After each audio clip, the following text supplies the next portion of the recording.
Olá, pessoal. Boa tarde a todos. Em benefício aqui do horário, da agenda, assim que o pessoal for entrando, vai se juntando a nós. Nós marcamos esse webinar em razão do primeiro, inicialmente marcado em fevereiro. Marcamos um encontro em fevereiro e muitos dos amigos que estão aqui hoje na mesa estiveram lá também, participando do debate do Decreto Federal 11.413, de 13 de fevereiro de 2023, que trata dos certificados de crédito de reciclagem, que trata do certificado de estruturação de reciclagem de embalagens em geral e que trata do certificado de crédito de massa futura. Então, é o decreto que revogou o Recicla Mais e trouxe novas disposições para a logística reversa no país. Foram vários questionamentos, vários pontos de vista naquela oportunidade, e a gente optou, né, por realizar um novo encontro e ampliar esse debate, a discussão com os profissionais do setor, com especialistas, representantes de cooperativas, do Ministério Público, para a gente ampliar o olhar do decreto 11.413. Então, dessa forma, a gente, em conjunto, né, a gente traz um olhar complementar, acho que cada um trazendo uma perspectiva da implementação do Decreto Federal 11.413. Também temos aqui no nosso encontro o compromisso de, à medida que os deputados, temos também a Sabrina, a doutora Enelise, que por questões aí particulares podem entrar no decorrer do encontro, mas para a gente, em benefício do tempo, a gente vai seguindo. Só queria fazer um agradecimento especial aqui ao doutor Luciano Lobé, promotor de justiça do Ministério Público do Mato Grosso do Sul, acho que a maioria que é pessoal que acompanha a logística reversa o conhece. Agradecer aqui ao Paulo Teixeira, superintendente da Biplast.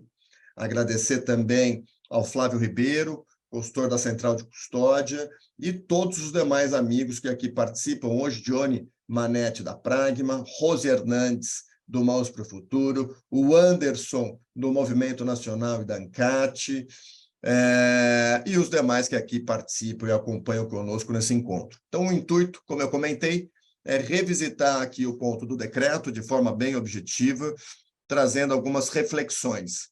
E talvez para começar, eu até tinha pensado em fazer algumas anotações, mas em benefício aqui também, né, de quem já entrou, está acompanhando, queria passar inicialmente a palavra para quem tem acompanhado o tema, não é de hoje, né, acho que faz um trabalho não só também à frente do Ministério Público sul-mato-grossense, mas é o vice-presidente da ABRAMPA, da Associação Brasileira do Ministério Público Ambiental, e participa diretamente na discussão do tema, na construção, junto ao Conselho Nacional do Ministério Público. Então, doutor Luciano, queria reiterar a gentileza pela disponibilidade e queria passar para o senhor aí compartilhar um pouco o olhar de tudo que o senhor tem visto, o trabalho até aqui que vale frisar, da harmonização regulatória, muito se deve a esse envolvimento do senhor com o tema. Então, queria te passar aqui a palavra e para a abertura aqui do nosso encontro do webinar. Depois eu faço algumas ponderações aqui para o pessoal resgatando o decreto 11.413, mas seria muito bom ouvi-lo na largada. Bom, Fabrício, muito obrigado pelo convite. Bom rever aí vários colegas aí que estão trabalhando há tempos nessa temática da logística reversa e, mais especificamente, da logística reversa das embalagens em geral. Eu queria primeiro registrar, em relação ao decreto 11.413, o grande avanço que nós tivemos em várias regulamentações, em várias temáticas, muitas delas apontadas na nota técnica que a ABRAMPA fez em crítica ao decreto anterior, que já tinha sido um avanço, diga-se de passagem, e que nesse decreto acabou acolhendo muito da demanda do setor, também do Ministério Público, dos órgãos estaduais, por exemplo, com um conceito mais amplo de entidade gestora, a inclusão da questão dos catadores, acho que foi um avanço muito grande nesse decreto, O decreto anterior praticamente não tratava dos catadores e deixava muito a desejar em relação à exigência dos documentos de destinação final, que praticamente tirava todas as cooperativas da chance de trabalhar com a questão da logística reversa, né? E assim, eu vejo que veio uma evolução o tema da logística reversa das embalagens geral, que começou lá com o termo de compromisso da coalizão, que, com todas as críticas que eu já fiz, pelo menos era um primeiro avanço nessa temática, mas muito na base do compliance, poucas medidas efetivamente mensuráveis. Aí passou aí por alguns outros ajustes, e hoje esse decreto deixa muito claro a adoção de um sistema, primeiro, eu acho que é importante, baseado em metas reais, factíveis e mensuráveis, com base nas notas fiscais efetivamente que comprovem a destinação do material pós-consumo. E o material realmente que seja colocado no mercado tem uma comprovação de chegada na fábrica, com base nas metas a serem estabelecidas. Então, acho que esse ponto que o decreto de Mato Grosso do Sul, que foi um dos pioneiros, previa, é muito importante em relação ao decreto federal agora, o 11.413. Então, esse é um ponto que eu registro bem importante.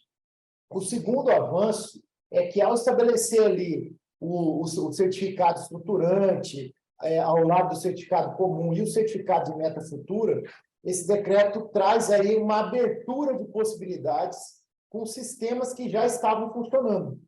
Tenho que comprovar, preciso comprovar isso com as metas factíveis, com as notas fiscais, e como eu devo fazer isso. A única dúvida, e aqui eu já queria deixar pontuado, é que, ao contrário, me parece que, ao contrário do que consta para o certificado comum e o certificado de estruturante das cooperativas, o certificado de massa futura me parece que não seria autodeclaratório, não é um sistema simplesmente, eu não sei como isso ainda vai ser regulamentado pelo Ministério do Meio Ambiente e Mudanças Climáticas, mas prevê ali uma fase de aprovação, de homologação pelo Ministério. Então, me parece que no certificado de massa futura terá que ter, eventualmente, um termo de compromisso ou algum documento firmado para que essas metas sejam estabelecidas, cumpridas e um cronograma ser estabelecido. Então, me parece que não ficou claro esse instrumento ali.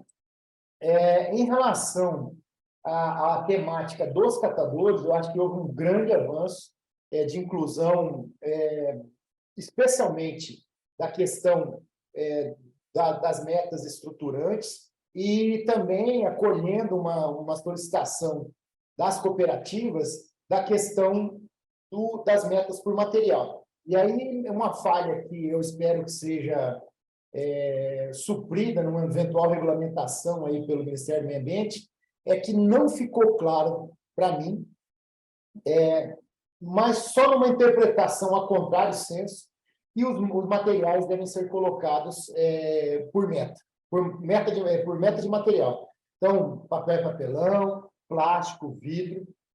Esse é um ponto muito caro que nós temos dentro da Abrampa, a exigência como regra geral, e isso a gente aponta como sugestão para os estados, inclusive, da divisão por tipo de material. Porque, senão, uma indústria, para quem não está tão familiarizado, eu coloco um material como vidro era no Mato Grosso do Sul, ou como plástico em alguns locais, e retiro em alumínio, por exemplo. Comprova a minha meta de retirada em alumínio. É claro que tem uma situação específica que foi prevista para os programas estruturantes em relação a essa possibilidade de não ser por meta por material, mas, no geral, eu entendo que essa divisão de meta por material, primeiro, está prevista no decreto como regra geral, ainda que seja numa interpretação a contrário senso dali onde consta os certificados para os estruturantes. Esse é um primeiro ponto, mas que estaria previsto ali. Outra questão interessante que eu queria registrar, que eu anotei, inclusive, no material que nós estamos produzindo para o Conselho Nacional do MP, é a questão da responsabilidade pessoal na informação desses dados. O que acontecia anteriormente, pelo menos aconteceu aqui no Mato Grosso do Sul, na época da fase do acordo setorial. Quando nós passamos a investigar e descobrimos que alguns pontos não estavam corretos no acordo setorial, na prestação de contas, aqui nós encontramos centenas de PEVs declarados e que não eram PEVs realmente, que não existiam, que eram sistemas de gerenciamento de resíduos industrial. Nós não tivemos dificuldade de chegar a quem era responsável efetivamente por aquela informação. Agora, está muito claro no decreto, artigo 25, parágrafo 1º, que deve haver um responsável técnico por essas informações. Então, essa é uma atividade de grande responsabilidade, porque o crime mais grave da Lei de Crimes Ambientais é o crime do artigo 69A, que é elaborar ou apresentar no licenciamento, concessão ou qualquer outro procedimento administrativo, estudo, laudo ou relatório ambiental total ou parcialmente falso ou enganoso, inclusive por omissão, reclusão de 3 a 6 anos.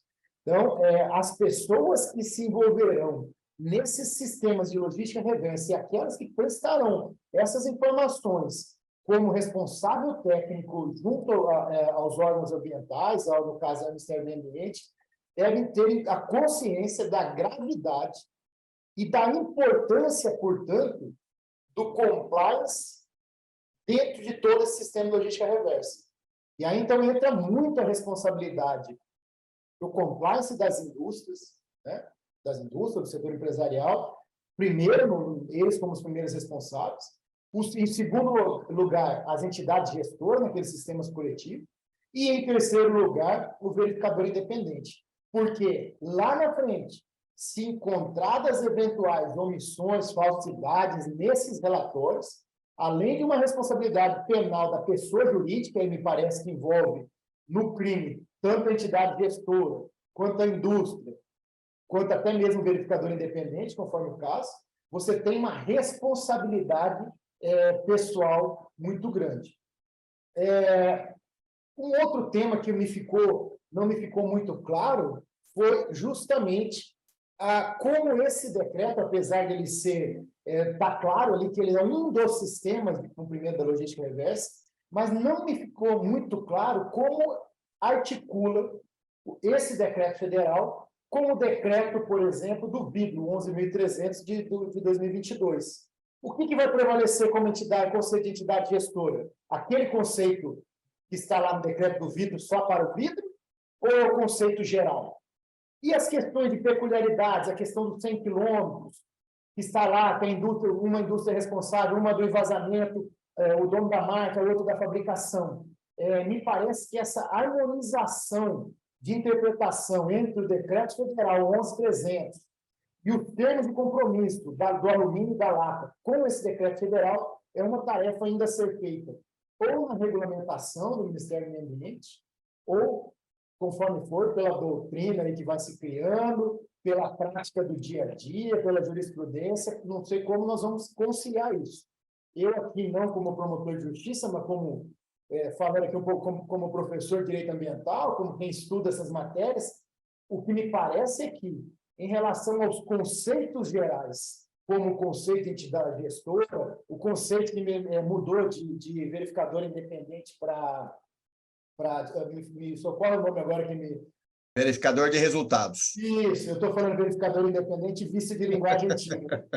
O verificador de resultado, que chama agora, em novo decreto do vidro, ainda está verificador independente. Então, esses conceitos gerais me parecem que vêm agora com esse novo decreto, com base nos conceitos gerais. E somente aquilo que for específico da cadeia do vidro, da cadeia da lata de alumínio, da cadeia dos metais em geral, esses sim prevaleceriam os acordos ali estabelecidos, sempre lembrando que as metas serão sempre aquelas mais rigorosas estabelecidas. E assim, para não monopolizar a discussão aqui, como nós, na Abrampa, estamos fomentando a discussão dos estados regulamentarem isso, e nós, assim, realmente ficamos muito felizes. Primeiro, eu queria registrar isso aqui, a abertura e o comitê que foi criado para a criação desse decreto, e especialmente o Ministério do Meio Ambiente, e aí eu falo especialmente da Sabrina também,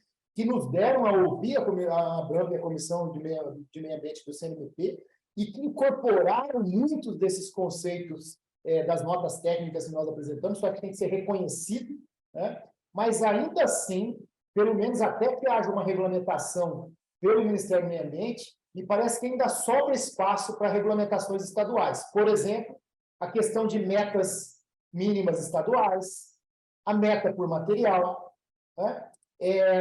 Um detalhe que não está claro para mim, porque está previsto ali o esgotamento dos créditos cooperativas. Tudo bem, mas como que nós vamos comprovar? Imagina uma entidade gestora que trabalha com cooperativa, com outros operadores logísticos, como que ela consegue manejar essa situação? E quando essas cooperativas sequer estão com alguma entidade gestora? Então, esse é um trabalho que pode ser feito, por exemplo, no Estado, em criar uma lista das cooperativas e um banco público de créditos e leilões de crédito cooperativo, algo assim, né?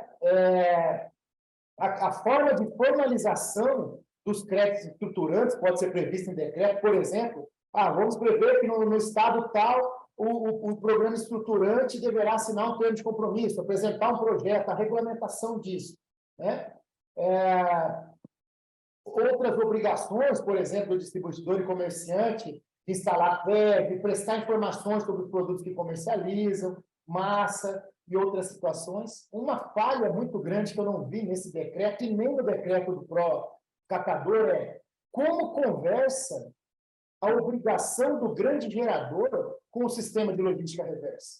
Não está claro para mim. Se você for pensar que na cadeia do vidro, grande parte veio do que eles chamam de sistema canal frio, que é o restaurante, o bar, como que esse grande gerador conversa, o sistema do grande gerador com a logística reversa e com o pró-catador. E mais ou menos nessa linha que eu tinha os apontamentos iniciais aí, Fabrício, espero ter auxiliado no debate. Trouxe mais dúvidas. Só esse é o resumo. Não, mas ótimos pontos, Luciano. Acredito que vários, até dentro dessa reflexão aqui, um parênteses, lendo e relendo, me parece que o estruturante, o certificado de estruturante de embalagens em geral, talvez seja aquele que consegue assegurar essa participação das cooperativas, porque pelo menos 50% terá de cooperativa como lastro para ser o estruturante. Eu estou pensando no mitigar risco dessa abordagem um pouco mais difusa, enquanto não exaurir, via cooperativa. Então, se você trabalha com estruturante e você tem aquele montante assegurado, significa, salvo o melhor juízo, que você fez um esforço, né, para ter a sua maioria formada por cooperativas, organizações de catadores de materiais recicláveis. Quando, então, daria ensejo para olhar o outro, que eu concordo também com o que você colocou, do certificado de crédito de logística reversa, que seria o genuíno, né? O que, de certa forma, não tem esse lastro no caso das embalagens, em particular de embalagens em geral.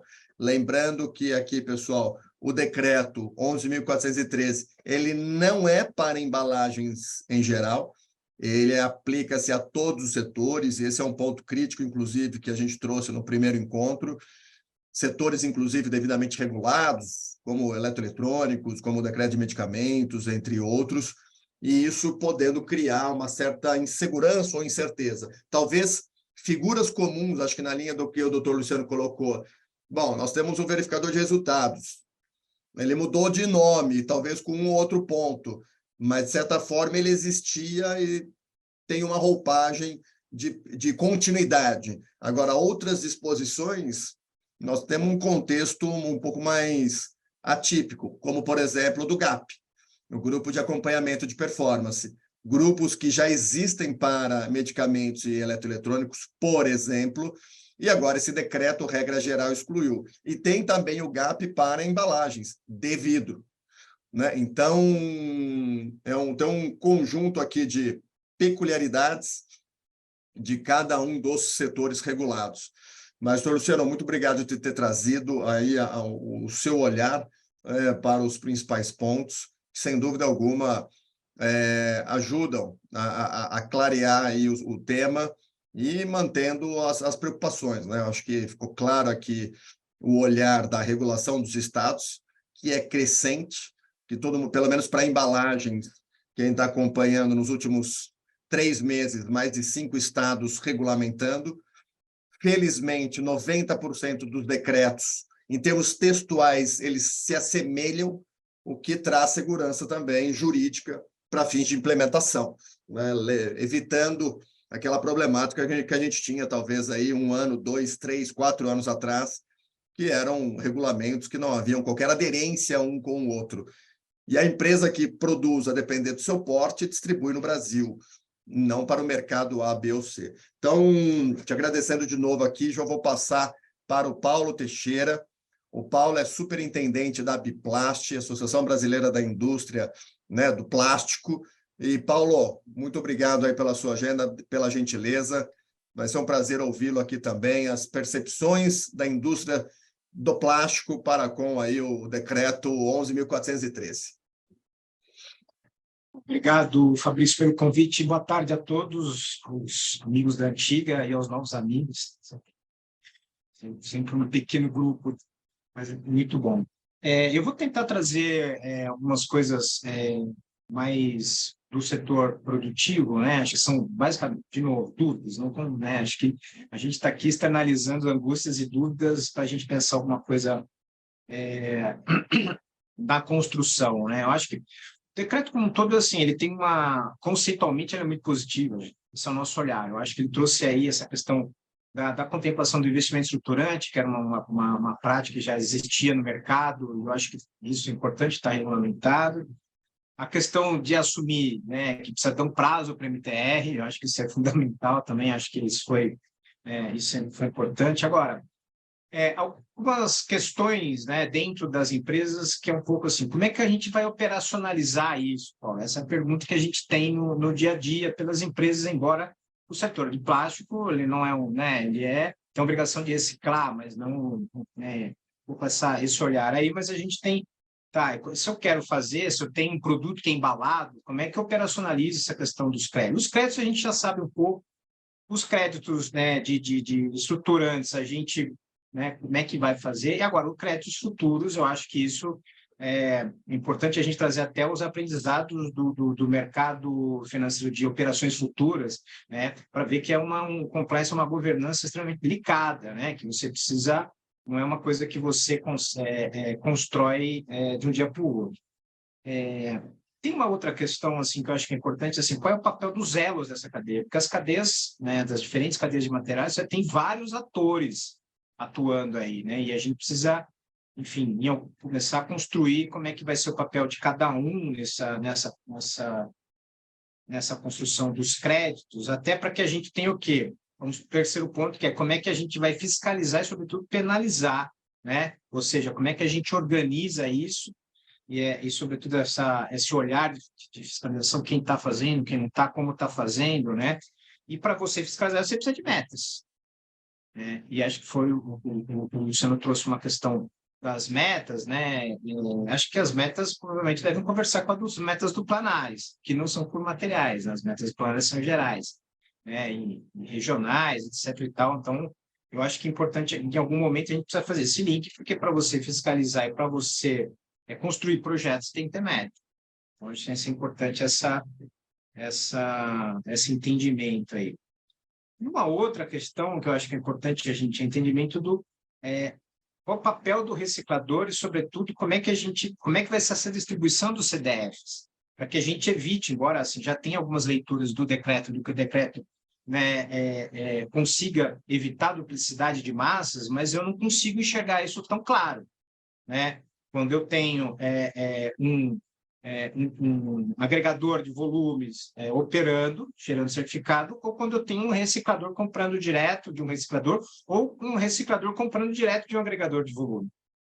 Como é que a gente vai fazer essa rastreabilidade desse caminho para que não haja duplicidade? Ah, mas o MTR, tá, vai ter um período que a gente vai operar sem MTR. Então, o período que a gente vai se adaptar. Então, como é que a gente conversa isso? E efetivamente, até para as empresas se organizarem, né? Vou emitir CDF ou não vou? Ele vai ser possível utilizá-lo no mercado de crédito ou não? Ou aonde que vai ser utilizado, né? Então, acho que isso é importante até para dar segurança jurídica para quem faz os investimentos como reciclador, né? No meu setor, que eu compro resíduo e transformo em resina, né? Efetivamente, ali é onde você dá circularidade para a questão, embora eu acho que ainda tenha essa, não sei se é um preconceito, mas, enfim, é uma questão talvez teórica de tese, de que, não, economia circular não se mistura com logística reversa. Não sei, só tem circularidade se tiver logística reversa. Uma coisa, né? Talvez a gente precise pensar nisso. A auditoria de terceira parte, eu acho que isso, embora ela gere um custo extra, mas ela dá um compliance, né? Até foi colocado, a importância de você ter auditorias, e você ter controles, você ter transparência, isso é fundamental para o sistema, né? E o verificador de resultado, né? Se manteve, né? Mudou o nome, mas me parece que a lógica é muito parecida. Mas a auditoria de terceiro, né? Talvez aí a gente precisa pensar se isso engrandece o sistema ou encarece o sistema, como é que a gente poderia transformar isso e dar mais transparência para que a gente, né, evite essas questões. E, por último, uma questão de segurança, isso já vem sendo colocado várias vezes, mas é importante trazer como preocupação de empresário, como é que eu comprovo que eu cheguei no limite das compras das cooperativas? Então, como é que eu faço, sabe? Para quem tem uma operação constante, né, programas que já estão e já só operam com cooperativas, legal. Agora você tem pessoas entrando, você tem entidades gestoras entrando nesse mercado, inclusive entidades gestoras estaduais, entidades gestoras municipais. Então, daqui a pouco a gente, né? Como é que então, sim, tudo isso leva para uma questão de controle de compliance. Nós precisamos ter, né? E como é que a gente comprova que está comprando, entendeu? Acho que essas filigranas de operação, que o empresário quer saber como é que funciona. É mais ou menos parecido com aquela propaganda da IBM, que o menininho fala para o avô, e o avô fala, ele está mexendo no computador, e o avô fala para ele assim, tá, mas como é que eu ganho dinheiro com isso? Como é que eu faço resultado com isso? Né? E é um pouco assim, como é que eu uso isso? Como é que serve? Para que serve o computador? Né? Um senhor terceira idade, isso na década de 80 falando. E é um pouco isso que o empresário quer saber. Como é que eu uso isso? Como é que eu tenho segurança jurídica? Como é que eu entro nesse mercado? Eu posso operar esse mercado se eu for reciclador, via CDF? Como é que eu faço? Então, é um pouco dessas operações, né? A gente sabe que isso está sendo construído, eu acho que isso é um positivo, né? Eu acho que todo esse caminho que foi colocado aí, né, contemplou muitas coisas, né, que esse grupo e outros discutiram. Acho que isso é muito positivo, uma sinalização que existe diálogo, isso é positivo também, né? Então, acho que o decreto é um resultado de um diálogo. Agora, a construção coletiva, ela não consegue tudo. Tudo que a gente pediu, né? Várias pessoas que estão aqui estavam na mesa daquele grupo que a gente fez um trabalho junto, a gente não consegue tudo, mas a construção coletiva, ela constrói o possível. Então, acho que é um pouco esse nosso papel da gente estar em debate constante para levar essas preocupações de como é que a gente constrói o possível, né? Haja vista que a gente tem um ativo muito importante agora, que é o diálogo, né? Então, acho que eu queria fazer essas considerações e já agradeço de antemão o convite. Obrigado aí, estou à disposição. Legal, Paulo. Muito obrigado por trazer o olhar de vocês também. Acho que é sempre bom ouvir o que vocês valorizam, né, ou valorizaram, né, dentro de uma regulação que está vigente e dos pontos que poderiam ser melhorados. Acho que essa mensagem de o diálogo está aberto, tem aí tem construído uma interlocução de colaboração, né, visando o olhar prático. Eu acho que é isso. Não estamos aqui olhando na teoria, mas olhando de que forma trazer e colocar aqui em solo tudo que está previsto ali, o desejo do decreto, em consonância com a própria Política Nacional de Resíduos Sólidos. Então, eu queria passar agora, você trouxe um ponto importante, né, da própria auditoria, e acho que vale a pena agora, já embarcado na sua continuidade, convidar o professor Flávio Ribeiro, que é o coordenador de auditoria da Central de Custódia. O Flávio, acho que muitos conhecem aqui, era gerente, né, de resíduos, logística reversa da Companhia Ambiental do Estado de São Paulo, né, hoje é professor titular em algumas universidades e gentilmente se colocou aqui à disposição para a gente conversar junto, para ouvi-lo. Flávio, muito obrigado pela presença e a palavra é sua. Imagina, Fabrício, eu que agradeço, queria começar saudando todas e todos. Antigamente a gente falaria meus colegas de mesa, né? Hoje eu acho que eu posso falar meus colegas da janelinha do Zoom aqui e também todos e todas que nos assistem. Eu, antes de falar de auditoria, não posso me furtar a fazer um rápido comentário sobre a fala do Paulo, viu, Paulo? Você falou uma coisa que pegou no meu fígado, porque diz respeito a uma das minhas principais linhas de pesquisa na universidade, que tem gente que questiona se economia circular se mistura com logística reversa. Eu vou te dar a minha resposta. A minha resposta é que o que não retorna não circula. Então não tem jeito. A gente tem trabalhado nessa linha, depois se quiser a gente conversar mais, tem até um artigo meu justamente com esse título, tá? Para tentar mostrar que é o começo da história, então um pressuposto para mim. Mas enfim, isso dito, eu queria dizer que concordo, assim, em gênero, número e grau com a fala do Paulo e também com a do Luciano, que me antecederam. Não poderia deixar de ser diferente, né? Porque realmente acho que todos reconhecem o decreto como um grande avanço. Ele permite, inclusive, novos avanços. Acho que isso talvez seja uma coisa muito importante a ser destacada. Ele abre portas, as portas, na minha opinião, corretas, para que a gente siga evoluindo a partir de tudo que a gente já evoluiu até o momento. E eu vou focar a minha fala, dentre todas as possibilidades aqui, justamente nesse ponto da auditoria, que é com o qual eu tenho recentemente trabalhado mais, porque pessoalmente acredito que esse é um fundamento, até como já destacado pelo Dr. Luciano e pelo Paulo também, para garantir segurança e confiabilidade, não só no ponto de vista operacional de um sistema, de outro, de um operador que seja, mas para toda a ideia da logística reversa, porque existem muitos momentos, inclusive quem conversa com a população em geral, quem conversa com a outra ponta da cadeia, né, o consumidor, o que tem que descartar em última análise, essas pessoas ainda têm muita dúvida. Para onde vai? Será que vai? Será que isso vai realmente... eles não usam esses termos, né? Mas, em última análise, gerar inclusão social dos catadores? Será que a gente vai cumprir os objetivos do decreto e da lei com os sistemas como eles estão hoje? E para assegurar isso, eu acho que a auditoria e outros instrumentos que têm sido propostos, inclusive o próprio MTR, são realmente fundamentais. Aí eu só queria fazer um breve retrospecto aqui, muito 1 ou 2 minutos. Quando a gente começou com esse assunto em São Paulo, na época eu estava na CETESB, um dos primeiros momentos, isso foi em 2011, que a gente pegou o decreto e falou, tá bom, vamos colocar de pé. E tinha mandato lá do secretário de Estado para falar, não, vamos colocar, fala o que eu preciso fazer. Aí eu falei, bem, primeira coisa, a gente precisa entender o que é um termo de compromisso e um acordo setorial, porque os decretos, o decreto à época, não era claro. E está aqui a Rose Hernandes, do Mãos para o Futuro, que fez parte dessa época, assinou o primeiro dos termos de compromisso que nós fizemos. E o que eu quero dizer é que na época a gente não tinha certeza nem do que era um termo, nem de como devia se estruturar um documento dessa natureza. E eu quero usar isso como exemplo do resto de tudo que a gente vem construindo até então. E acho que muito do que a gente conseguiu construir desde então foi pisando em ovos, né? Quando a gente, por exemplo, no passo seguinte, em 2015, aí eu vou fazer um pouco eco aqui com a fala do próprio Dr. Luciano, essa história de ter metas para fiscalizar era uma grande dificuldade, porque no começo não tinham metas percentuais. Se vocês olharem os primeiros termos de compromisso, era quase uma massa futura, era um programa saindo do zero, ou alguns que já tinham sua trajetória, como Mãos para o Futuro, mas que buscavam mais qualquer outra coisa se estruturar geograficamente. E aí era difícil para a época criar uma meta percentual. Vamos sair do setor um pouco de embalagens, né? Pensar, por exemplo, eletroeletrônicos. Quanto que a gente vai recolher? Não tenho a menor ideia. Não sei nem qual é a predisposição do meu consumidor em levar um equipamento eletroeletrônico de volta a uma loja para devolver. Então, isso tudo teve que ser testado e isso demora um tempo. Então, é só deixar bem claro que esse tempo de maturação, nesses 12 anos, né?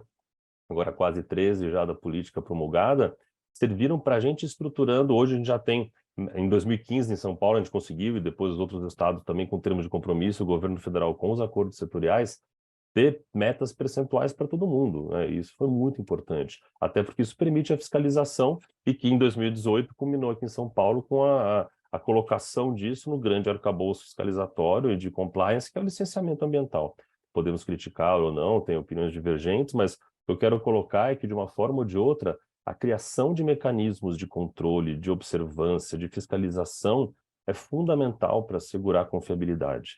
E é nesse sentido que eu vejo a auditoria sendo aqui regulamentada, embora ainda no começo, né? Acho que o decreto ele anuncia, tem a minha opinião, inclusive, um avanço em relação ao decreto anterior, o Recicla Mais, que já tinha essa previsão, mas ele tornou, na minha opinião, mais factível. E a ideia é que a gente consiga, a partir de agora, realmente verificar não só colidência, não só verificar a duplicidade de notas fiscais, mas gradualmente consiga cada vez verificar mais e melhor as coisas. Paulo colocou aqui o desafio da MTR, realmente é um desafio enorme, e eu concordo com você, Paulo. Acho que a gente só vai fechar mesmo a conta quando os CDFs estiverem sendo emitidos direitinho, tudo regulamentado.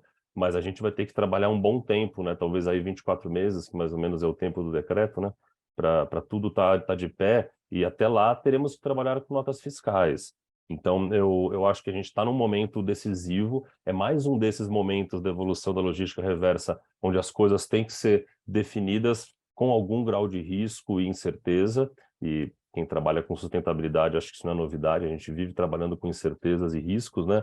Mas não tenho dúvida de que a auditoria fecha esse ciclo de verificação, dando mais segurança e seriedade, confiabilidade para a comprovação de resultados, qualquer que seja o modelo, né? Qualquer um dos três. E isso, para o lado aí, falando um pouco de verificador de resultados, isso amplia, né, o que já é feito pelo verificador e traz novos atributos a serem verificados, e aí usando o termo, né, auditados, em relação a dados de nota fiscal e eventuais outros documentos. Inclusive, a nossa expectativa é que com a verificação mais pormenorizada de outros parâmetros, outros atributos de notas fiscais e documentos correlacionados, principalmente indo para operadores, a gente consiga verificar inconsistências que digam respeito a questões até aqui que o Dr. Luciano colocou e que são históricas da logística reversa e do próprio setor de resíduos, coisas que a gente talvez sempre tenha querido consertar. Talvez essa seja a hora e a gente esteja com os instrumentos disponíveis à mão,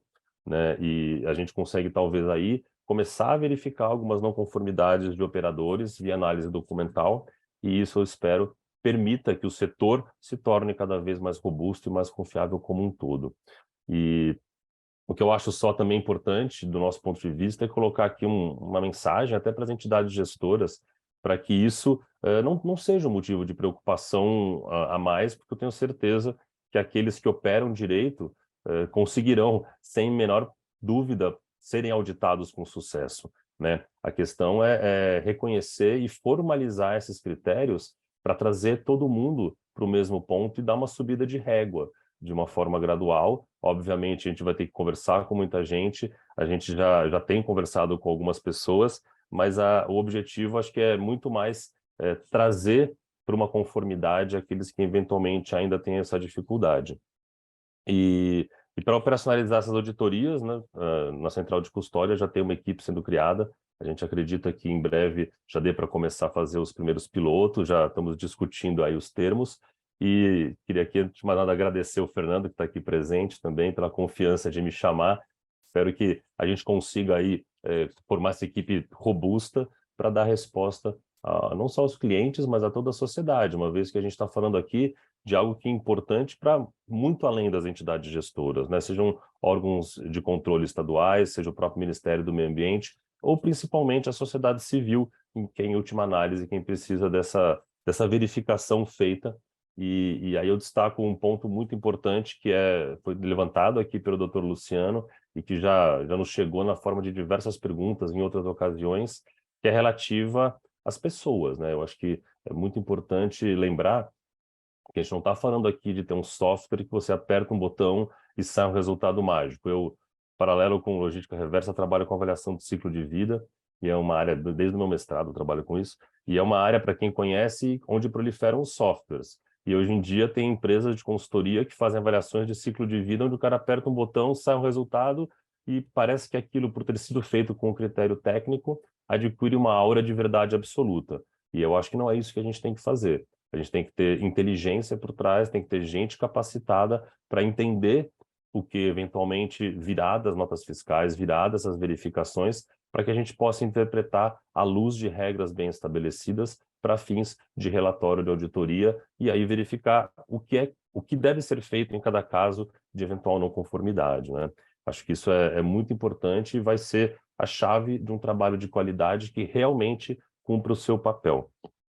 No webinar passado, acho que o Fernando passou aqui uma apresentação para vocês, onde muitos desses aspectos já foram levantados. Eu concordo em tudo que ele falou, estava ouvindo na época, não vou ressaltar aqui para também não tomar demais nosso tempo e a gente poder depois partir direto para as discussões, mas a gente acredita que para esse ano já é importante a gente ter as auditorias sendo feitas, mesmo que ainda seja por um período transitório, que essas regras eventualmente, posteriormente, tenham que ser alteradas, mas a gente sabe que é importante já ter resultados, nem que seja para aprimorar depois. A gente ficar esperando ter as regras perfeitas, a coisa não vai sair do lugar, e essa segurança e confiabilidade é muito importante.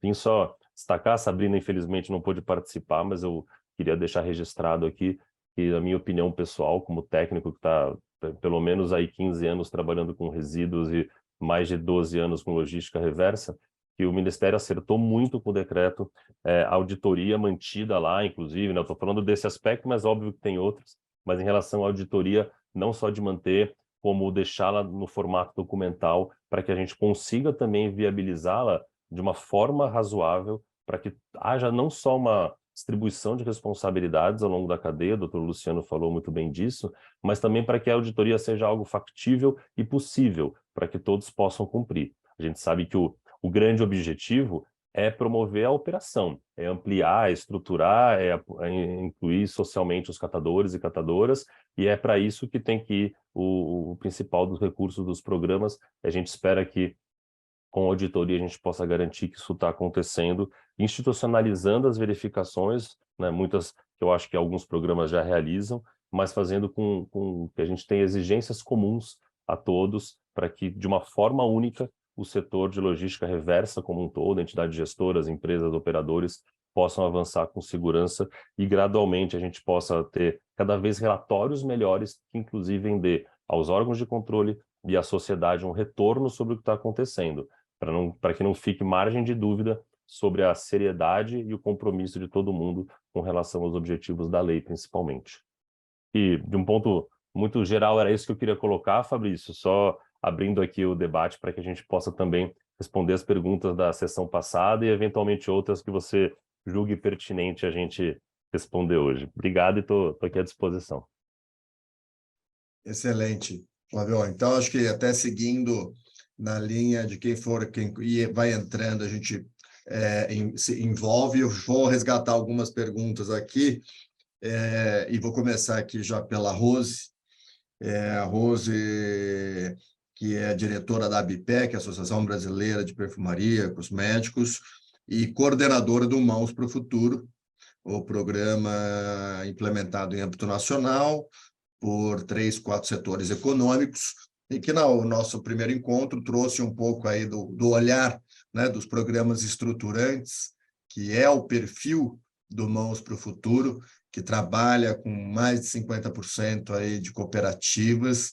E, Rose, ouvi um pouco você, o desafio no último encontro, houve um ou outro comentário sobre o trabalhador, o agente ambiental, o cooperado avulso. Como é que vocês veem isso hoje lá no programa? Como é que enxerga essa situação que é factual, né, que acontece? E sem prejuízo, se você quiser comentar de algum outro ponto adicional, também sinta-se à vontade. E obrigado por participar. Obrigado, Fabrício, novamente pelo convite. E, na verdade, tem sido aí recorrente, né? Principalmente o Anderson, o Sebastião e outros, né, representantes das organizações de catadores, essa preocupação, né, com a inclusão dos autônomos, avulsos ou individuais. E comecei a pensar, e isso discutir aqui internamente, realmente, assim, é uma preocupação. Por quê? desde o início, né, do princípio do programa, já lá em 2006, o objetivo do Mãos para o Futuro foi exatamente melhorar as condições de trabalho e a qualidade de vida dos catadores. E, no início, a gente trabalhou muito com algumas prefeituras na retirada dos catadores de lixões, trabalhamos na inclusão dos catadores que trabalhavam nas ruas. Então, essa preocupação, né, com melhorar a qualidade, isso sempre aconteceu por meio de formalização e estruturação das associações e cooperativas de catadores. Passou por equipar, capacitar esses catadores. Então, atualmente, assim, no início, praticamente nenhuma cooperativa, isso eu já tenho falado várias vezes, emitia notas fiscais. Hoje nós temos, dentro do programa Mãos para o Futuro, 100% das cooperativas emitindo e declarando via notas fiscais. Então, agora, e considerando as exigências aí do próprio decreto 11.413, quanto à rastreabilidade, verificação de resultados, auditorias nos operadores, a gente entende que vai ser muito difícil ter uma viabilidade para a contratação diretamente desses catadores. Então, o que nós temos feito, isso já desde anterior, inclusive, ao decreto, para tentar absorver esse contingente de trabalhadores, tem sido, por meio das cooperativas que fazem parte do Mãos para o Futuro, a gente fez um mapeamento daquelas cooperativas que tinham acesso fácil, que você tinha uma passagem de catadores individuais, e essas cooperativas que tinham aí algum espaço disponível e gostariam ou aceitavam trabalhar, né, com esses catadores individuais. Então, a gente faz uma adequação, uma reforma nesse espaço para adaptar, para receber os catadores, e ainda providencia aí um valor de capital de giro, para que eles possam comprar.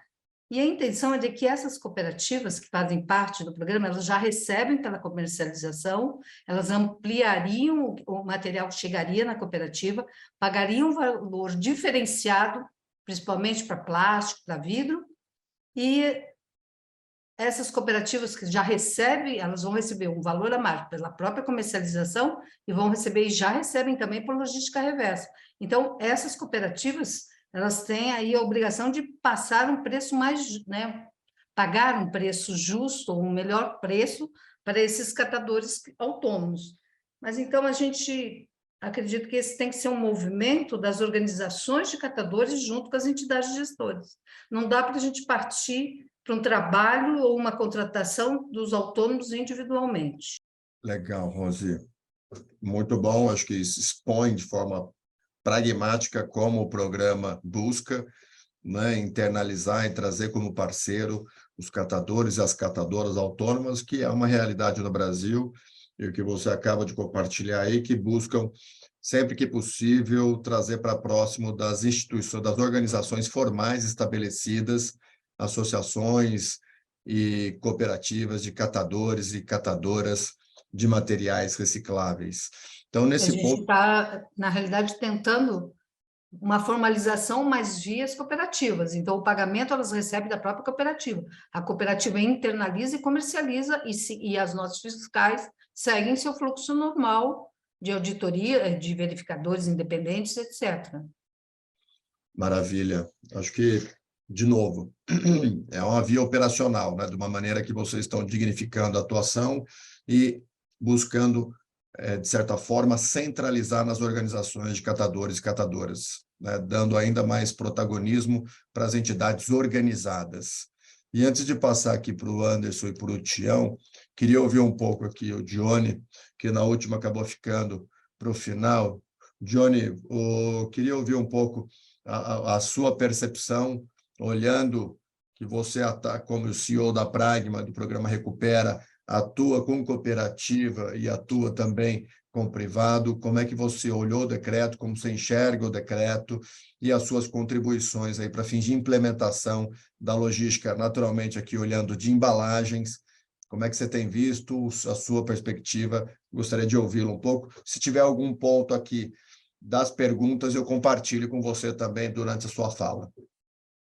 Bom, primeiro, boa noite, Fabrício. Obrigado pelo convite, mais essa oportunidade. É fundamental a gente manter esses espaços de diálogo e de troca aqui de informação e percepções.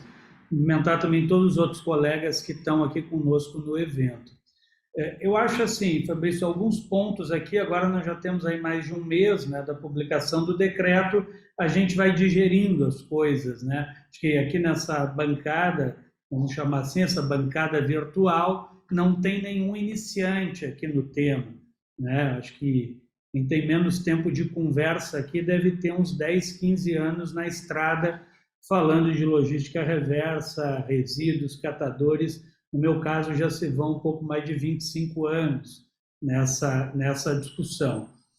E eu quero fazer um paralelo aqui, Fabrício, você, a Rose, o Paulo, acompanharam mais de perto a discussão lá em 2015 do Acordo Setorial de Embalagens, que foi um tema muito controverso, né? E que nós que estivemos à frente, eu ajudei a fazer a formulação final, depois da negociação do acordo, a gente sofreu muitas críticas, né? E muitas críticas, inclusive, que eram feitas com razão. Mas eu, particularmente, defendia, como defendo até hoje, o acordo que foi assinado, porque eu dizia, a Rose lembra disso, o seguinte, olha, mais vale um mau acordo andando do que um perfeito sendo construído em tese. E a gente tinha um acordo que vinha já há 5 anos sendo construído em tese. Tinha as formulações mais belas, mais fantásticas, assim, emocionavam a gente. Mas a gente não tinha um acordo. Quando a gente teve um acordo, a gente passou a ter um objeto em cima da mesa. E com esse objeto em cima da mesa, foi possível fazer críticas concretas. E, inclusive, né, Paulo acompanhou também todo esse processo, né, o Fabrício nem se fala, porque ajudou na formulação das bases de tudo. A gente dizia, olha, isso aqui não é o melhor para a indústria, isso aqui não é o melhor para os catadores, isso aqui não é o melhor para a prefeitura, mas a gente botou algo na rua e esse algo virou objeto de debate, inclusive na via judicial. Em alguns momentos, acho que todos lembram aqui da ação civil pública que nós tivemos em São Paulo, que acabou dando uma grande visibilidade. E também, com base no acordo, o próprio doutor Luciano deve lembrar disso, havia críticas, e com razão até de setores do Ministério Público, que se aproveitaram do acordo para poder colocar na mesa a necessidade de avançar de forma muito concreta, material, pragmática em relação à implementação da logística reversa de embalagens. Por que eu estou resgatando isso? Se a gente for olhar tecnicamente, juridicamente, o decreto 11.413, ele tem vários pequenos buracos, ele tem algumas indefinições, ele gera dúvidas, mas ele é incomparavelmente muito melhor do que o decreto 11.044. Ele cria uma maior estabilidade. E veja, quem me conhece aqui, conhece as minhas falas, sabe que eu fiz duras críticas ao longo desses últimos ano e meio, depois que saiu o decreto, um ano, né, depois que saiu o decreto 11.044. Mas também costumo ser justo nas minhas críticas. Também o decreto 11.044 ele foi positivo, porque ele colocou vários temas na mesa que eram tratados de forma lateral, que eram tratados nas bordas. Então, o decreto 11.044, a Rose sabe disso, acabou também nos provocando a nos organizarmos, né, Rose? Os programas estruturantes hoje estão organizados em um fórum, o próprio debate do que fazer com os problemas do 11.044 levou a uma articulação de um grande movimento hoje que reúne empresas, associações empresariais,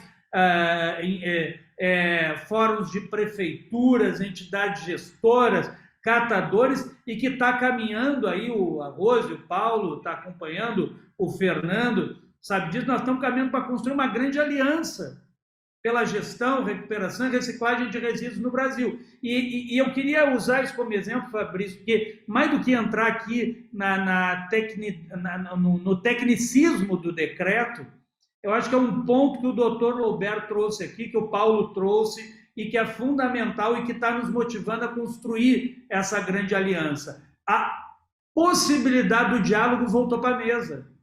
E isso faz toda a diferença. Porque é óbvio que o decreto 11.413, embora ele tenha um viés de embalagem, ele não é só exclusivo para a embalagem. Então, e aí são as conversas que a gente tem feito com o Ministério do Meio Ambiente, tem um novo secretário agora anunciado, que bom, nos parece uma pessoa de diálogo, aberta para trocas, para conhecer o que está acontecendo, né? E isso é muito positivo também. O Ministério ele vai ter a necessidade de regulamentar os vários setores. E eu acho que é nessa regulamentação, para o caso de embalagens em geral, que nós vamos ter que enfrentar alguns temas. Não há dúvida, pelo menos de quem está aqui, eu tenho certeza disso, de que a prioridade deve ser dos catadores de materiais recicláveis. A lei prevê isso. E eu, particularmente, há mais de 25 anos trabalho com os catadores, vou continuar defendendo isso até o último dia. Contudo, nós precisamos olhar para o decreto e ver como que a gente acomoda as responsabilidades dos outros atores para não incorrermos no erro de jogar sob os ombros dos catadores a única responsabilidade de fazer o resultado da logística reversa. Nós precisamos entender o papel também dos outros atores. Quer dizer, acho, e o doutor Lobé traz isso, acho que de forma muito correta, a gente tem um grande desafio agora, eu tenho andado por alguns estados, sei que outros aqui têm andado também, né? Coincidentemente encontrei o Fernando semana passada no seminário lá que a Firjan estava fazendo com o estado do Rio. Quer dizer, nós precisamos pensar como que a gente harmoniza isso, né? A Abrampa, por exemplo, construiu um excelente sistema de contabilização de resultados que está sendo ofertado para os estados. Como que esse sistema se conecta com o CNIR? Quer dizer, como que a gente vai lidar, por exemplo, com essa oportunidade que o decreto 11.413 trouxe de um formato de cumprimento de metas, compensando meta global e meta produtiva de material, que está prevista no decreto federal, como que isso vai ser compatibilizado com o decreto nos estados? Então, esse ponto da harmonização é fundamental, porque o Fabrício lembrou bem o que era o nosso grande receio, e aí eu volto, eu sempre falo, vou repetir de novo aqui, né? Eu acho que é o mérito que a Abrampa teve. É muito difícil você ter que lidar com 27 sistemas de logística reversa diferentes e mais um nacional. Quer dizer, o mérito do que a Abrampa fez é que minimamente as coisas agora estão alinhadas. Então, até para o processo de harmonização, eu acho que fica mais fácil. Por último, 2 pontos muito rápido aqui, Fabrício, fundamentais. É a gente conseguir, de forma unificada, aproveitar esse ambiente que dá espaço para o diálogo e tentar fazer como a gente fez com esse grupo que está construindo a aliança, que nós podemos construir convergência naquilo que a gente concorda. No que a gente não concorda, a gente vai cada um fazer as suas construções, isso é legítimo, não tem problema. Mas veja, se eu tenho 10 pontos e eu discordo só de 4, é melhor eu levar os 6 que eu tenho acordo e deixar com que a arbitragem do Estado seja feita só nos 4. Porque se a arbitragem for feita nos 10, muito provavelmente ninguém vai ficar contente. Então, eu acho que a gente tem que aproveitar esse momento e unificar. E finalizando, Fabrício, sobre o tema de catadores autônomos, tá? O que a gente fez aqui? A gente desenvolveu uma metodologia uns 2 anos atrás, que inclusive compartilhamos com a ANCAT. A ANCAT também implementa ela hoje, que é o que a gente chama de investimento circular. A gente iniciou há cerca de 2 anos aqui na Pragma. Hoje sabe que a ANCAT e outros programas estão fazendo, que disponibilizar recursos, estimulando que as cooperativas, as associações de catadores, comprem os materiais dos catadores autônomos. Tem muitos catadores autônomos que não querem estar numa cooperativa, que não querem estar numa associação. Então, se a gente fizer essa conexão, sem necessariamente uma obrigação de associação, mas fazendo uma conexão numa perspectiva de parceria entre esses atores, acho que ganha os catadores, ganha os programas de logística reversa, ganha o Estado, ganha o país, ganha o planeta. Então, acho que são oportunidades que o decreto traz. Não tem nada resolvido, não tem nada decidido, tem regulamentações por vir, e se a gente conseguir remar junto para o mesmo lado, muito provavelmente essas novas regulamentações atenderão muito mais aquilo que a gente acha que é o melhor caminho a ser seguido. Obrigado, Fabrício. Obrigado, Johnny. Já vou, acho que aqui, já emendando aqui, Anderson, se puder trazer um pouco do olhar, do seu olhar, que eu sei que você acompanha direto o tema, está super envolvido, como é que você enxerga esse envolvimento das cooperativas agora, da forma que está institucionalizada, a operacionalização, se você já consegue sentir alguma mudança de um mês para cá, a partir do decreto, se consegue prever alguma mudança, algum comportamento, que eu falo do próprio mercado, né? Aí olhando os sistemas de logística reversa, também o envolvimento dos municípios nessa discussão. Queria ouvi-lo um pouco, te agradecendo de novo pela participação. Eu trouxe essa pergunta porque é que ficou para trás aqui, então eu trouxe ela de forma abrangente e depois vou emendar uma outra para o Tião também, que tem uma específica para ele, mas queríamos aqui te ouvir sobre a sua percepção, se para as cooperativas a expectativa de fato tem melhorado, vai melhorar, como é que vocês estão vendo essa questão também do exaurimento das cooperativas, operacionalmente falando. E obrigado mais uma vez aí pela participação. Obrigado, Fabrício, a todos que compõem aqui essa, digamos, bancada virtual, né, conforme o Johnny disse, e aqueles que nos acompanham, né. Primeiro, né, que passado aí um pouquinho mais de um mês, né, do decreto, estamos chegando aí bem próximo, né, da sua vigência, né, que se dará agora em abril, e de fato tem algumas questões ali que tem algumas lacunas, né, que precisam ser resolvidas, né. Uma delas, obviamente, passa pelo esgotamento, né, via organizações de catadores, até mesmo de catadores, né, porque, na verdade, o que a gente não pode nesse momento aqui é começar a dividir os catadores, né, entre catadores de cooperativas, de associações, individuais, autônomos. Aí, cada palavra que se fala há uma pequena discordância, né, sendo que, na minha visão, catadores são todos esses aí que aqui eu brevemente identifiquei. Obviamente que eu sinto uma ansiedade, inclusive, dos catadores que trabalham de maneira individualizada, né? Porque a gente bem sabe que o decreto 11.044, ele era muito frágil com relação à participação dos catadores, e agora se criou uma expectativa com esse novo decreto de como se dará, de fato, a participação desses catadores individuais. O que eu posso falar é que é um tema complexo, até porque existe o caminho que seria talvez aquele mais simples, né? Que é o sistema de parceria entre o catador autônomo e o catador individualizado, aquilo que a Rose e até o próprio Johnny já colocou aqui.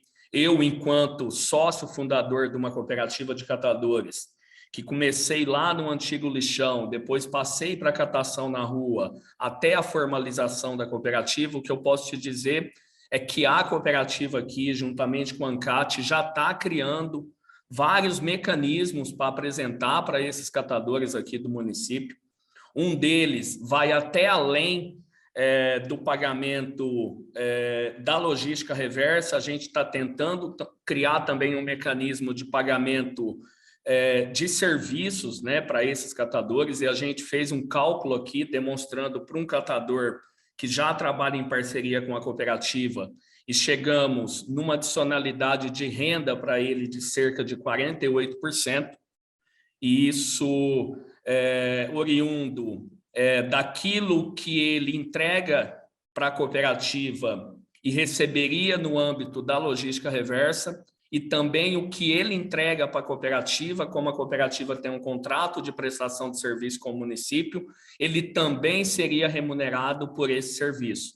Então, chegamos aí a uma adicionalidade de renda de 48%. E a gente sabe muito bem aqui, com a maior tranquilidade do mundo, eu posso afirmar para todos aqui, a importância desses catadores que, historicamente, estão aí recolhendo embalagem pós-consumo há anos e anos nesse país aqui, e a gente sabe muito bem que boa parte dessas embalagens pós-consumo passa pela mão dos catadores.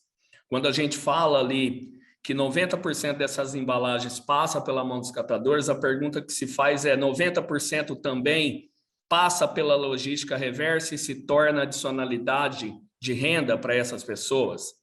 Então, assim, a gente sabe do tamanho do desafio, sabe da maneira peculiar que tem o país nas suas diversas regiões, aquilo que eu estou colocando aqui, que uma cooperativa está tentando fazer com os catadores aqui de maneira muito transparente, é uma situação que pode dar certo aqui, mas pode ser que não dê certo acolá. Então, assim, o desafio está aí, é gigantesco. E não é uma coisa de se tratar de maneira muito simples, assim. Eu que sou catador há mais de 20 anos, estamos aí sim trabalhando e trabalhando muito firme, muito árduo em saber como que a gente de fato coloca que 90% das embalagens pós-consumo passa pelos catadores e aí ao mesmo tempo como que isso se torna na prática eficiente ao ponto de adicionar renda na vida dessas milhares e milhares de pessoas. Gostaria muito até de levantar um debate, inclusive com os catadores individualizados, para que eles possam também darem a sua contribuição, nos ajudarem a pensar conjuntamente como que isso poderia ser feito. Porque o que está colocado no decreto aqui nos preocupa muito, porque continua tendo como lastro a nota fiscal. E aí a gente, na prática, sabendo que existe um alto número de informalidade dos catadores, principalmente aqueles individualizados, é um baita desafio, porque isso não é uma questão particular e própria do ato de querer ou não incluir essas pessoas, esses catadores individualizados. A questão é que está colocado no decreto que o lastro é e continua sendo pela nota fiscal. Mesmo que houve lá um prazo estabelecido para o MTR, CDF, mas não vamos esquecer, continua sendo lastreado por nota fiscal. Então, assim, que nos ajudem também a pensar. Eu acho que o que está faltando também, esse campo aqui para nós é super importante, mas eu tenho certeza absoluta que atinge não uma grande quantidade desses atores aí que tem essa ansiedade de saber como serão incluídos, né? E aí eu acho que um dos nossos papéis aqui é fazer chegar essa informação de fato para toda essa companheirada que está com uma alta expectativa de que definitivamente agora seremos também contemplados por essa política pública, né? Outra coisa que eu destaco aqui, até para finalizar, Fabrício e demais, a gente sabe também, com a consciência bem tranquila, de que continuamos a pensar de que a logística reversa é um dos instrumentos da Política Nacional de Resíduos. Vou te dar um exemplo aqui, e a Rose bem disse que lá no passado as cooperativas sofriam com a emissão de nota fiscal. Eu lembro como se fosse hoje, que alguns programas aceitavam naquela época os famosos recibos e tudo mais, mas não vamos esquecer que as coisas se interligam, né? Hoje, uma cooperativa, para seguir essa conformidade, e eu concordo plenamente que isso não deverá ter nenhum tipo de recuo, mas hoje, para emitir uma nota fiscal, digamos que uma cooperativa que hoje comercializa, em média, 80, 100 toneladas e tem disso uma receita de R$100 mil, só de pagamento de PIS e COFINS, ela paga por ano cerca de R$43.800. Isso eu estou falando de uma cooperativa de médio e grande porte. Se você pegar uma cooperativa que tem uma média hoje de 30, 40 toneladas, é a mesma conta, cerca de 40% vai para o pagamento do PIS e COFINS. Ah, Anderson, mas o jogo é isso.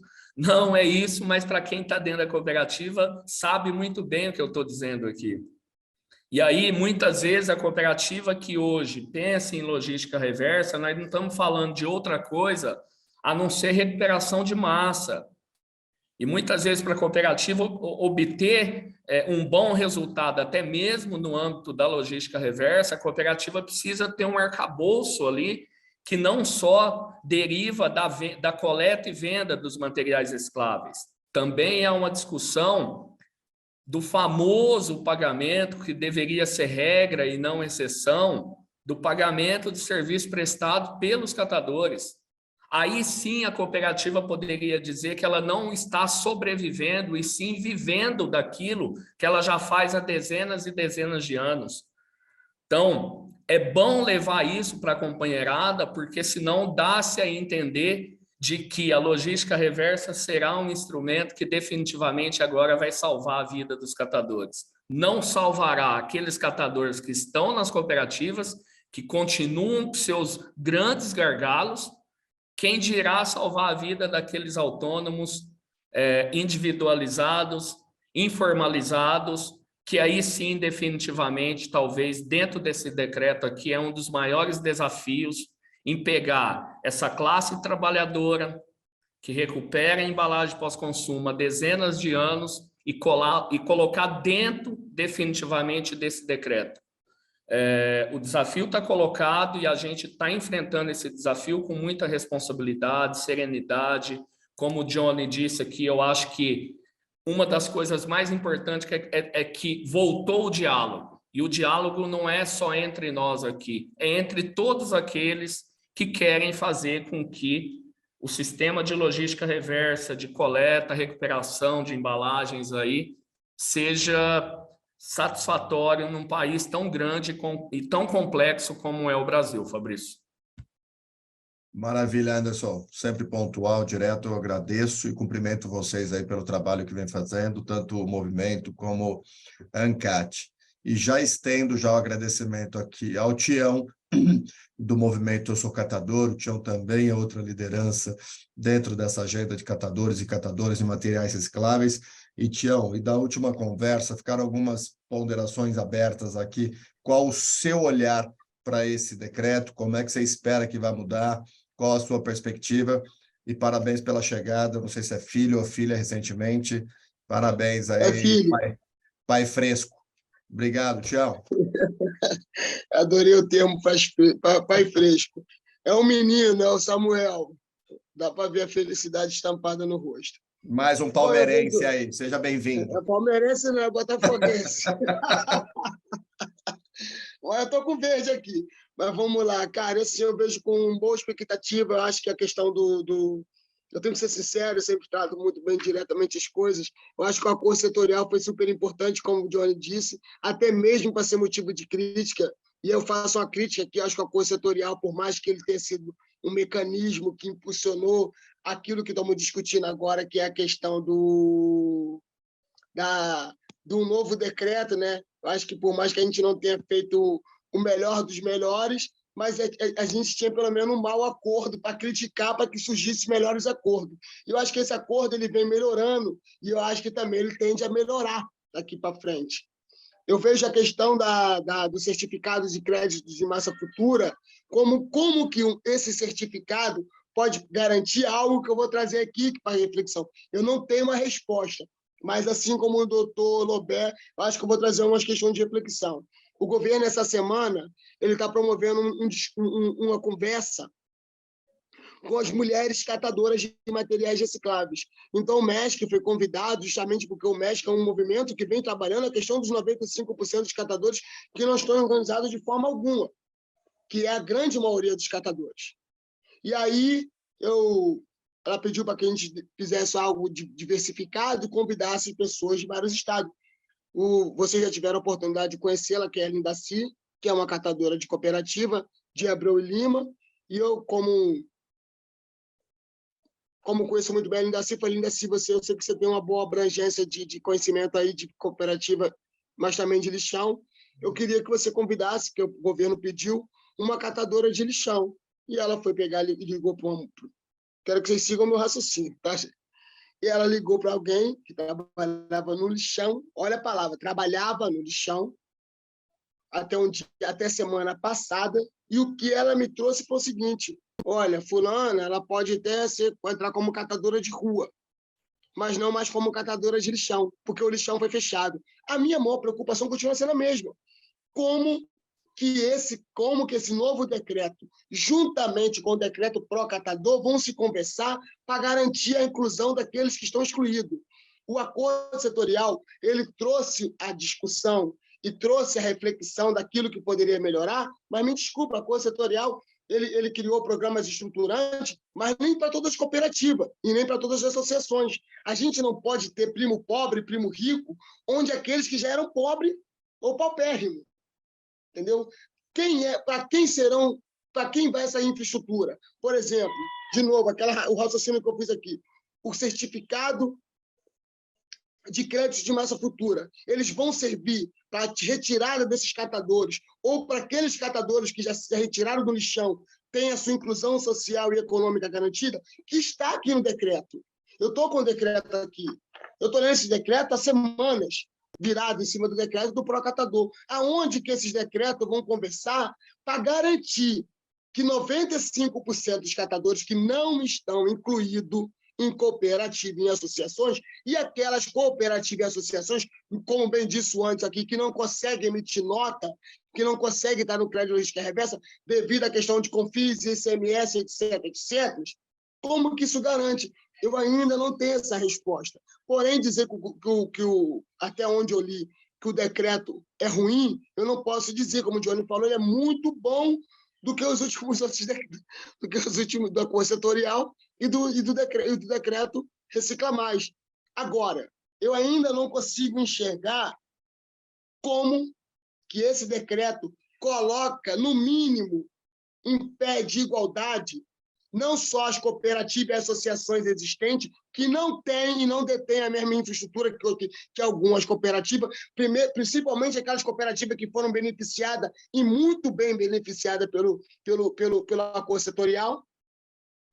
Então, você tem cooperativa, principalmente no eixo São Paulo, entendeu? Com mega infraestrutura, desde usina mecanizada a cooperativa com infraestrutura. Mas quando você vai nos outros estados, seja a cooperativa ou a associação, não tem a mesma infraestrutura.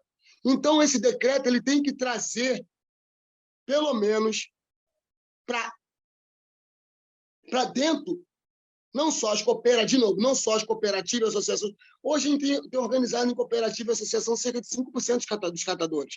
Se você pegar, menos de 2% dessas cooperativas conseguem, de fato, alcançar o crédito logística reversa.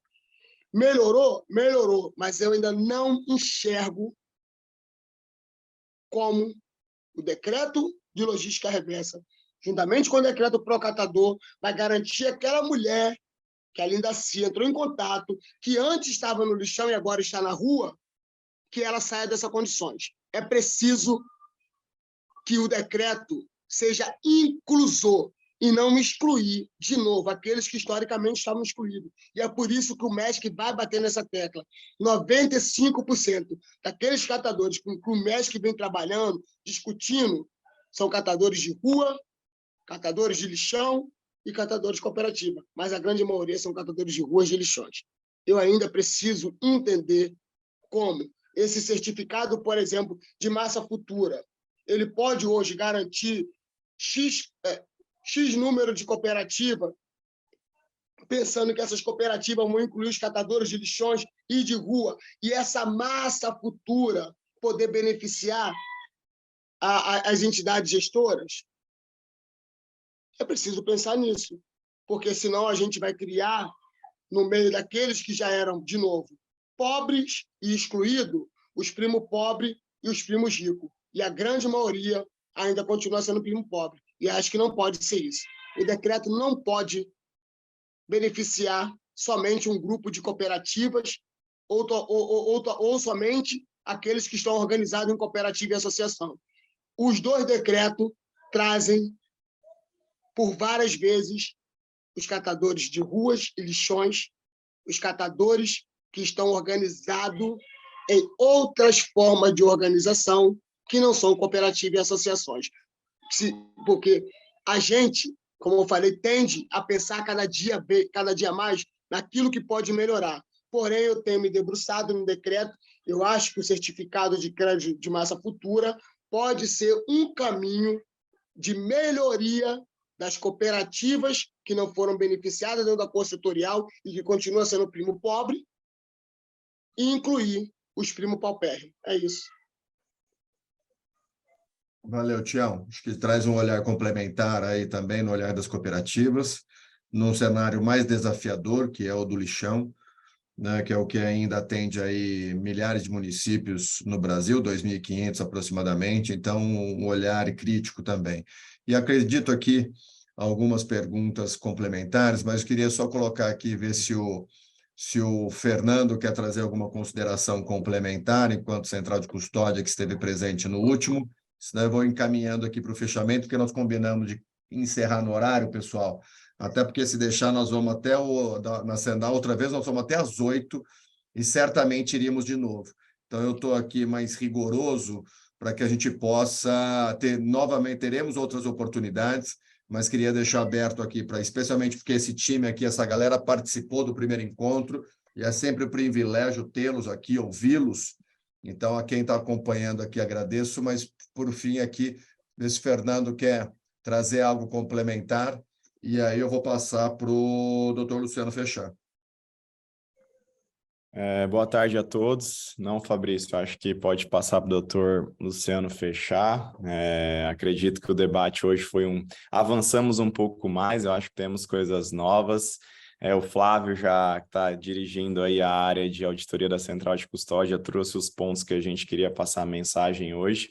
Estamos preparados para atender esse novo decreto e, como o Paulo Teixeira colocou no começo, eu acho que a gente tem algumas soluções aí com a nota fiscal que já conseguem suprir uma série de lacunas. Eu acho que vale a pena a gente se debruçar nessa discussão um pouco mais técnica, olhando para a nota fiscal, e ela é, sim, um documento que já traz uma completude, junto agora com a auditoria de documentos, que pode trazer ainda mais segurança para a recuperação de resultados. Fabrício, só queria fazer uma outra colocação. Eu concordo perfeitamente com o Anderson. A gente não pode dividir os catadores, porém a gente tem que entender que o que hoje tem, e aí não é crítica, eu adoro ver cooperativas e associações muito bem estruturadas, inclusive para que isso sirva de modelo, para que mostre que é capaz de fazer. É preciso se entender, pegar as cooperativas que são modelo e que têm dado bons resultados e que têm mostrado que vale a pena investir, para buscar como cases de sucesso, para que possam investir nas outras cooperativas. Entendeu? O que a gente tem hoje, como eu falei, o que mais traz problemas entre isso é que, quando o cara olha para uma cooperativa, digamos, na situação pobre, ele fala, eu não vou entrar naquele lugar ali para trabalhar, porque na rua eu ganho mais, e isso é verdade. A gente agora está numa situação, eu não sei se o Anderson pode colaborar com o que eu vou falar aqui agora, é que, e aí eu não sei como é que vocês chamam na cidade de vocês, mas aqui no Rio de Janeiro, mais que seja um verbo pejorativo, eles chamam o usuário de craque de cracudo. E aí eu tenho um áudio de um amigo meu aqui que fala o seguinte, papelão aqui no Rio de Janeiro nem cracudo quer. E é realmente, como que a gente vai garantir também a sobrevivência das cooperativas via crédito de logística reversa e quando o material reciclável chega no ponto que está. Eu não sei como contar o custo em São Paulo, mas aqui no Rio de Janeiro, o papelão enfardado está 30 centavos, não paga o fitilho para enfardar. E quem trabalha em cooperativa e a gente da gestora sabe o tanto que o papelão é importante das cooperativas de catadores. Como que esse crédito de logística reversa faça com que o papelão continue sendo um reciclável e que não vire lixo. Por quê? O papelão está em preço de vidro. E assim você vai diminuir a reciclabilidade desse produto. Porque, como eu falei, não está pagando fitilho. Imagina bem, se a cooperativa de catador, a qual eu faço parte, que enfada o material e que manda para a empresa para vender a 30 centavos, imagina um catador de rua. Ele vai ter que vender isso com ferro velho a 5 centavos. Ele não vai catar. E isso também a gente tem que pensar como que o certificado de crédito logística reversa garante a reciclabilidade e a reciclagem dos materiais recicláveis, quando o mercado, pelo valor econômico e comercial desse material, já não garante. Valeu, Tião. Queria agradecer aí você também. E veja, pessoal, tem outras tantas perguntas aqui. Mais uma vez, nós não vamos dar conta. E fica aí para a gente remarcar e tratar disso oportunamente, trazer mais luz para o tema. Fato é que, pelo número de perguntas, considerações e participantes até uma altura dessa, o tema ainda pulsa, né? Então, a mensagem aqui é de debate permanente e ninguém aqui está trazendo uma certeza absoluta se é assim ou assado. Acho que nós estamos num processo de aperfeiçoamento da regulação. Se o acordo é de 15, o debate começou em 11 e da política começou lá na década de 90 com o projeto do Emerson Capaz. Então, a gente está avançando, né? Temos o Arnaldo com um valoroso trabalho para o tema, o próprio deputado Carlos Gomes, que trabalha hoje pela regulamentação da Lei 14.260, que basicamente, no popular, é a Lei Rouanet para reciclagem. Então, temos muito trabalho dentro da agenda de resíduos em território nacional, junto com tecnologia, junto com a eliminação dos lixões, com a valorização do trabalho dos catadores e catadoras, o envolvimento da iniciativa privada, economia circular, entre tantas outras frentes. Doutor Luciano, em agradecimento a todos aqui, a gentileza, a agenda, passo para o senhor fazer o fechamento aí. Bom, Fabrício, eu acho que o debate, você tocou no ponto principal, é tudo muito novo ainda, o decreto muito recente, a própria temática de implementação com maior amplitude e maiores dados da logística reversa das embalagens em geral é um tema novo ainda que está sendo consolidado. Eu acho que a participação dos catadores foi muito... O Sérgio da Silva Bispo fez vários questionamentos ali nessa linha colocado pelo Tião de como incluir o catador de rua, o catador de lixão, como fazer esse crédito chegar às mãos dele. Eu acho que ninguém tem ainda essa resposta.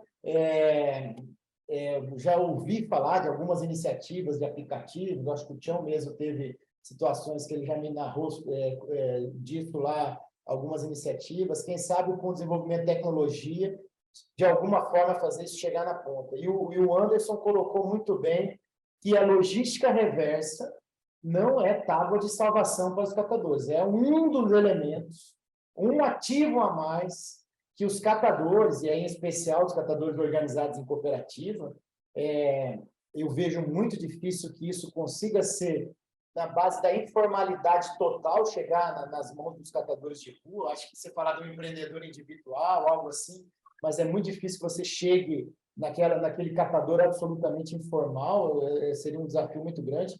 Mas, assim, esse crédito do logística reversa, ou logística reversa, é um dos elementos.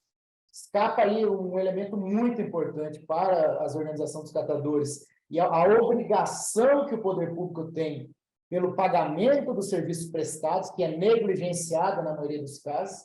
Então, a maioria dos municípios não tem a contratação do catador pelo serviço que ele presta, ao passo que, se aquela UTR fosse contratada por uma empresa privada, o município pagaria para a execução do serviço e a venda do material seria só uma receita acessória. Então, esse ponto é muito importante. Aliado, por outro lado, o que eu sempre bato é o seguinte: da mesma forma como os catadores têm prioridade, eles têm obrigação de entender que estão no mercado, e nesse mercado exige compliance, exige organização, com o devido tempo, com a devida necessidade, mas não dá para achar que é assistencialismo, não dá para achar que vai ser eternamente, não dá para emitir nota, não dá para... Vai ter que competir no mercado, competir, inclusive, por exemplo, no mercado de grandes geradores, que algumas cooperativas no Brasil trabalham com extrema qualidade. Então, o que a gente tem que buscar é, de alguma forma, o poder público fazer a parte dele no auxílio, a organização desses catadores, os próprios catadores auxiliarem entre si com a ANCAT, com o MESC, com outras iniciativas que surjam para apoiar a organização dessas cooperativas, buscar entender essa realidade brasileira do catador de rua, como ele poderia chegar nesses créditos, porque hoje esses créditos estão ficando na mão dos intermediários, né? Tudo grandes desafios que nós temos ainda para tratar na temática da logística reversa. Mas eu acho que a gente está... O importante registrar é que caminhou bastante. Um recado principal, eu acho que está muito claro hoje em dia. Ninguém mais vai chegar como chegaram lá em Mato Grosso do Sul 5, 6 anos atrás e dizer: olha, não sei o que é logística reversa de embalagem, Mato Grosso do Sul está fora do acordo setorial, Campo Grande não era cidade sede da COP, então não tem que cumprir. Eu acho que nenhuma empresa hoje séria no mercado vai falar: olha, não sei o que é logística reversa e não tem que cumprir isso. né, logística reversa da embalagem geral. Acho que esse é o grande avanço que nós temos. A partir de agora, é tentar ampliar cada vez mais essa base das empresas que devem cumprir, porque nós temos as maiores cumprindo, mas nós temos milhões de empresas que não cumprem, né? Que enquanto está, um não cumpriu a meta, se cadastrou, mas não cadastrou certo, não emitiu, deu um problema de colidência. Tem milhares de indústrias e empresas, eu penso que muitas das médias e pequenas, que nem sequer sabem que é logística reversa ainda, ou pelo menos sabem, mas estão bem quietinhas e não cumprindo. Então, eu acho que esse é um grande desafio que nós temos, como chegaremos a esse sistema de buscar essas grandes empresas. Então, eu agradeço aí a oportunidade, peço desculpa que eu vou ter que sair agora de imediato, porque eu tenho um outro compromisso, mas me coloco à disposição para outras discussões futuras. Muito obrigado. Obrigado, Lobé. Obrigado pela agenda aí, pela disponibilidade, pelas ponderações. Alguém da mesa, eu sei que está todo mundo aí, tem uns 3, 4 com agenda fechada. Se não tiver mais nenhuma ponderação, eu não vou falar 2 vezes, porque eu sei que tem. Então, eu vou aqui de uma forma bem impositiva, aqui, caminhando para a conclusão, reiterando aqui os agradecimentos ao pessoal que está acompanhando. A gente fica aqui também para um próximo debate, né, uma próxima oportunidade. Agradeço aqui Fernando, Anderson, Flávio, Paulo, Rose, Tião, o Lobé, e o pessoal aqui também que infelizmente não conseguiu participar por questões aqui, 2 por questões familiares, questão de saúde, 2 por questão de agenda. Então, fica aqui meu agradecimento, agradecimento de vocês que estão acompanhando até o momento. Desejar uma ótima semana a todos, muito trabalho, saúde, e a gente vai se falando. Johnny, estava passando batido aqui, Johnny. Saiu, não está na minha listinha aqui, ó. Estou vendo aqui todo mundo, aqui não estava visível, você me desculpa. Então, agradecer a cada um aqui que participou. Flávio também estava fora da minha lista, Rose. Então, agora acho que eu falei todo mundo aqui, sem perder ninguém. Muito obrigado, vocês são sempre muito gentis, muito queridos e, certamente contribuem aí para a melhoria da regulação da logística reversa no Brasil. Tenhamos aí uma excelente semana. Só um merchandising aqui, ó. Na quinta-feira, quem tiver interessado em conhecer um pouco mais do decreto do Maranhão, a gente vai estar às 17 horas fazendo uma discussão aqui sobre o decreto do Maranhão. Vamos estar recebendo aqui o Dr. Barreto, que é o promotor lá de Justiça do Estado, o Pedro, que é secretário estadual do Meio Ambiente, um tal de Dr. Fabrício Soler, parece que conhece alguma coisa do assunto aí no país. O tal de Fabrício Soler, palmeirense chato. O Fernando Bernardes também, e vamos estar lá com uma catadora lá do Estado, que faz parte de sua organização, que faz parte do programa Recupera, também vai estar participando para privilegiar a participação dos catadores. Dê meu recado aqui, desculpa, Fabrício. Não, obrigado. Sem dúvida alguma é importante, cada estado tem regulamentado, acho que fica o alerta aqui para quem está acompanhando, é um tema em efervescência, então os estados estão regulando, e cumprimento aqui a Pragma pela organização de mais um debate aí sobre o novo estado. Fechou? Ótima semana, pessoal. Obrigado por tudo. Obrigado pela gente. Obrigada. Tchau. Fiquem bem. Tchau, tchau. Tchau, gente. Obrigado. Até a próxima. Tchau, abraço. Até a próxima.